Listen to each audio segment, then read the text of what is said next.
തിരുനാവായ മഹാമാഘ മഹോത്സവത്തിൻ്റെ ധർമ്മധ്വജാരോഹണം അത് മാഘഗുപ്ത നവരാത്രിയുടെ പ്രതിപദമായിട്ടുള്ള ജനുവരി 19 നടക്കുന്നത്.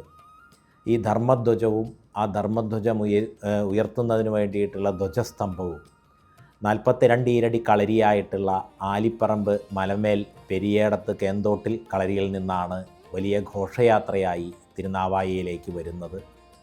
ഈ കളരി സാമൂതിരിയുടെ ഗുരുസ്ഥാനീയരുടെ കളരി എന്ന് വിഖ്യാതമായിട്ടുള്ള കളരിയാണ്. മാഘമഹോത്സവവുമായിട്ട് പൗരാണികമായ ബന്ധമുള്ള കളരിയാണ്.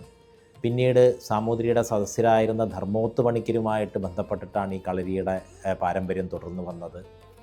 ആലിപ്പറമ്പ് തളി, കോട്ടയിൽ ഭഗവതി ക്ഷേത്രം, കളം, തൃപ്പൂതം പുഴ, പനങ്കുരിശിക്കാവ് തുടങ്ങിയിട്ടുള്ള ദേവതാ സങ്കേതങ്ങളുമായി ആചാരപരമായി ബന്ധമുള്ള കളരിയാണ്.